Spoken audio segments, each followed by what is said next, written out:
If you guys want to save 5% off on Lego Star Wars, mystery boxes, CMFs, and more, be sure to use code LifeBrick at republicbricks.com. Link in the description. Use code LifeBrick. That's all capitals. L1 or LIF3BRICK at checkout to get 5% off your total order. It'll pretty much get you a couple dollars off, maybe pay for your shipping. So definitely use code LifeBrick at republicbricks.com. Best Lego seller, best Lego reseller out there. Totally recommend them. I've got a video on my channel showing some of the products, a mystery package. Definitely got my values worth, so be sure to use code LifeBrick at republicbricks.com. Thank you guys, and stay tuned for the video. Welcome back, everybody, to another video. Here, bringing another top 10 video. Today's video will be the top 10 most nostalgic Lego Star Wars sets to me. Before I get into this video, I do want to give some credit to Rich Boy Jay for kind of making this top 10 a couple months ago on his own channel, but I feel like it's definitely kind of a personalized video. That's why it's not like just a straight up copy of it, but it's just a good idea. It was a good idea from him. It was a cool thing to kind of bring up. It was cool to see what sets he grew up with, what he had memories with. So I figured I'd do the same now. It's a pretty cool video, I think. So here's my 10 sets that are just the most nostalgic to me, most memories, kind of almost my first 10 sets to an extent. But let's get into it, guys. Start off with number 10.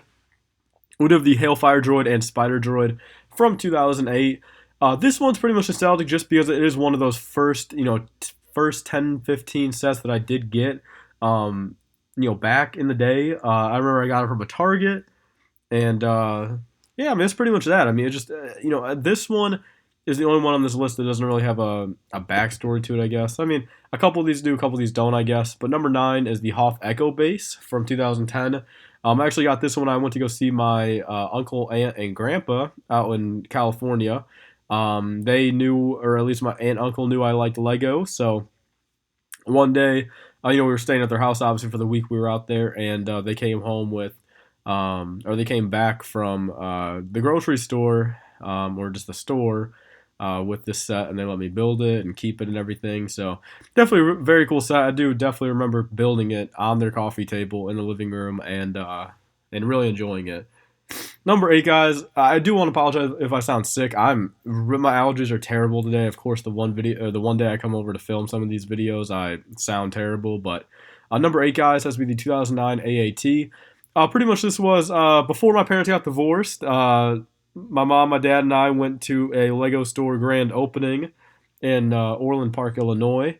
We got a couple cool things, or I guess I did, and the kind of bigger set of the haul was the 2009 AAT, so it was just kind of a fond memory of, both my mom, my dad, and I all going to the Lego store, them picking me out a set kind of thing, so that's why it's number 8 on my list.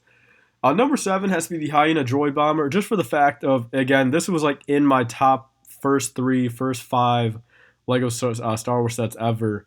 My dad and I got it from a Walmart. I remember it vividly. And actually, if you count going out of the next one, I did get it with number 6, the Clone Walker Battle Pack. I picked up a Clone Walker Battle Pack and a Hyena Droid Bomber at the same time at that Walmart. Same transaction, I remember, same day. So that's my number 7 and 6. Number 5, guys, has to be the Count Dooku Solar Sailor. This is actually from when my dad and I, and back in about 2009, went to the downtown Chicago Lego store. Just another memory, really fond memory. Me and him used to spend a lot of time together. We still do, but just another one of those fond memory sets of, I picked it out, built it. Actually, later that day when I was taking it up the stairs, I dropped it, broke it all. I don't think I ever rebuilt it up until Deveron, actually, the Deveron mock. Which then, I used it for the mock. I kind of revamped it a little bit, did some modifications, but yeah, I got that set all the way back when it came out. So there's number 5. Number 4, guys, has to be the AT-AP Walker from 2007 or 8. I think it's 8. And yeah, again, this is one from a earlier trip before the Solar Sailor when my dad, my mom, and I went to the downtown Lego store again. Or again, it was before the prior event, but we went, and this is the big set I picked out. I loved it, absolutely loved it. I built it again. Another one of those, it fell off my shelf like within a week. I never rebuilt it. I still haven't to this day. I love the set, and it was just a good memory going downtown. I remember we got some dinner out there. We went to the Lego store. We took the train down there. We did witness a guy get his phone stolen right out of his pocket. and the guy ran off. So I mean, that was kind of a obviously not a happy kind of memory. I mean, just because I feel bad for the dude, but I mean, it was just definitely just something that I just remember vividly in my head. So there's my number 4. Number 3, guys, has to be Assassin Droid Battle Pack from the same year as the Clone Walker Battle Pack, and this is nostalgic for the pure fact of the first time I ever got one. It was with I was down in Georgia visiting a couple of my cousins. My aunt lives down there, my brother lives down there, and or he lived down there. He's in South Carolina now, but in Georgia, I was like, again, I was probably about 10. It was 2009ish. When these sets came out. And I went down there, and actually my cousin, that was, I mean, it's only like 10 years older than me. I mean, she was probably 18, 20 at the time. Came back, and it was her and her boyfriend at the time got me a Assassin Droid Battle Pack. And when we got back to the hotel, it was just my mom and I in there, and I was building it that night. And before I knew it, I opened it up, and there was a Chrome Darth Vader polybag in there. So that was insane. And of course, me being 10 years old, I opened it up and built it. I kind of regret doing that. I wish I would have kept the Chrome Vader sealed, but I mean, a 10-year-old would have never probably done that, so I can't really fault myself that much for it. But that's why the Assassin Droid Battle Pack has to be my number 3. Number 2, guys, has to be the ATTE Walker from 2008. And this is on the list just for, it was the first Christmas I was into Lego, and that was the big thing I got, the ATTE. I still have it built. It was either ATTE or the gunship, and that was pretty much the big thing back then. The ATTE, I think it was 90, gunship was 120, I think. So a little bit of a price difference, but they're both still top tier, top end expensive sets, for a Christmas gift for a 10-year-old. So I chose the ATTE Walker. I don't regret it really. I mean, gunships are pretty cool, but I like how I chose the ATTE. There's actually a picture of that. If I can find it quickly when I'm editing this, I might throw it up on the screen. You guys have probably seen it on Instagram before, but that's my number 2, guys. And then moving on to the last one, my number 1 most nostalgic set, mainly because it is my first Lego Star Wars set ever that I acquired in my hands, was the Anakin Starfighter from 2008 for the Clone Wars.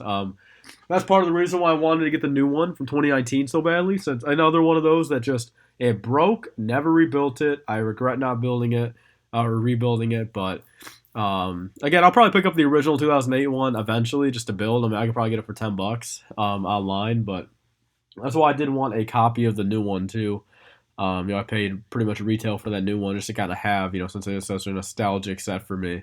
Between the Clone Wars and between just being my first set ever Lego Star Wars. Because again, before that, all I had was just my hand-me-downs from my brother. So I mean, literally, I mean, the Anakin Starfighter from 2008. I mean, that's what started everything that's transpired for the last like 11 years of me collecting. I mean, just it's crazy to think. It really is. And again, I mean, every set. I mean, I could go through and I mean have a history. I could go through every set of my collection and have kind of a story with it probably, but. And I probably remember the day, probably anything. I remember where and when I probably got about all these sets in my collection. That's just, Lego does mean a lot to me, and it really does. I mean, it's something cool, and realistically, I don't ever see myself really getting rid of everything. I mean, again, like, it all depends. When I have kids or whatever, if they fall into this, again, I'm gonna hand them down a lot of it. You know what I mean?